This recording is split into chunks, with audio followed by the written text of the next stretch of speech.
Selamat pagi anak-anak, perkenalkan, saya Maria Anastasia Yustim, biasa dipanggil Tasya. Saya berasal dari Elar Lembang Paji, Kabupaten Manggarai Timur. Saya seorang mahasiswa dari Unika Santo Paulus Ruteng, program pendidikan guru sekolah dasar. Baik, hari ini kita akan belajar bersama mengenai organ gerak pada manusia. Sebelum masuk ke materi, di sini saya akan menyampaikan beberapa tujuan dari pembelajaran kita hari ini. Yang pertama, siswa mampu menyebutkan dan menjelaskan alat gerak pada manusia beserta fungsinya. Dan yang kedua, siswa mampu menjelaskan manfaat dari alat gerak pada manusia. Baik, kita masuk di materi yang dimana tubuh manusia, khususnya tangan dan kaki, terdiri atas beberapa tulang. Salah satu ciri makhluk hidup adalah bergerak. Jadi, gerak merupakan suatu bentuk perubahan atau perpindahan tempat dari satu tempat ke tempat yang lainnya, dan makhluk hidup dapat dikatakan bergerak. Makhluk hidup dapat dikatakan bergerak jika ada rangsangan yang mengenai sebagian dari seluruh tubuhnya. Jadi, alat gerak pada manusia memiliki dua gerak, yaitu gerak aktif dan gerak pasif. Alat gerak aktif yaitu otot, dan alat gerak dari pasif yaitu tulang. Baik anak-anak, setelah kita mempelajari materi di atas, kita bisa menyebutkan bagian alat gerak pada manusia, yaitu tulang, otot, dan sendi. Nah anak-anak, setelah kita menyebutkan bagian-bagian alat gerak pada manusia, selanjutnya saya akan menjelaskan maksud dan fungsi-fungsi dari alat gerak pada manusia, yakni 1. Tulang. Tulang merupakan bagian dari kerangka tubuh yang menahan dan menjaga dari bentuk tubuh, dan fungsinya adalah sebagai penopang atau untuk menahan tubuh manusia. Contohnya yaitu tulang paha yang membantu kaki untuk berdiri dan berjalan. Kedua, sendi. Sendi merupakan sebuah titik fisik penghubung antara dua tulang, dan fungsinya adalah menghubungkan tulang, memberi struktur, serta membantu otot untuk menggerakkan tulang. Contoh dari sendi pada tubuh manusia yaitu 1. Sendi engsel. Sendi engsel adalah sendi yang dapat digerakkan ke satu arah, seperti engsel jendela atau pintu. Contoh sendi engsel yaitu sendi pada siku yang menghubungkan tulang lengan atas dan lengan bawah.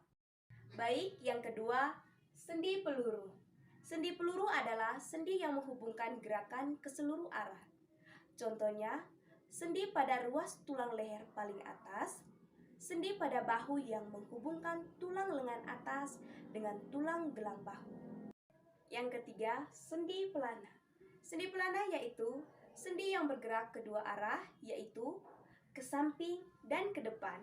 Contohnya, sendi di antara tulang telapak tangan dan pangkal ibu jari. Yang keempat, sendi geser.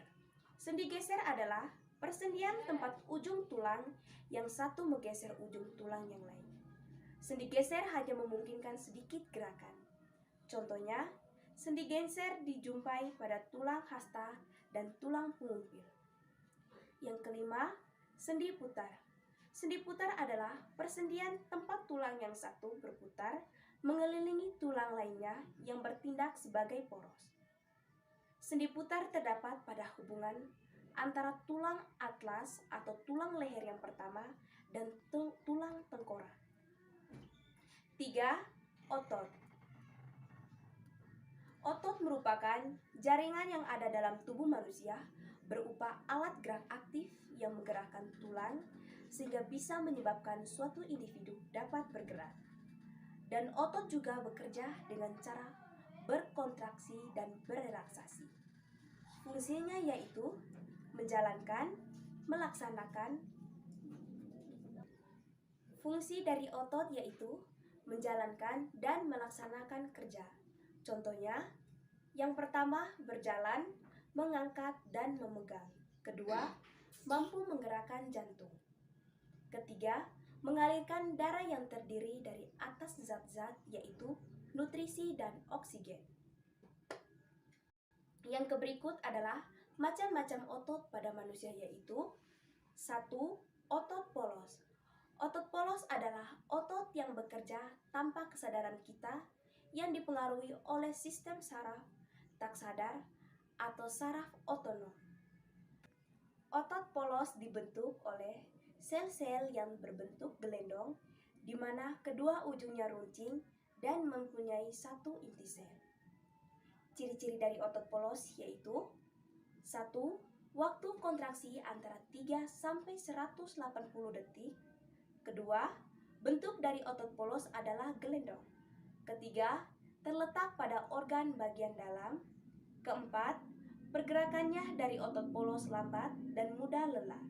Kelima, dipengaruhi oleh saraf otonom. B. Otot lurik. Otot lurik adalah otot yang menempel pada rangka tubuh manusia yang digunakan dalam pergerakan. Otot lurik juga dinamakan otot rangka karena mampu menempel pada rangka. Ciri-ciri dari otot lurik yaitu 1. Bentuknya silindris dengan garis gelap terang. 2. Melekat pada rangka. 3. Bekerja secara sadar dengan perintah otak. 4. Cepat dan mudah lelah. 5. Bentuk yang panjang dan memiliki banyak inti sel atau multisel. Ya, otot jantung.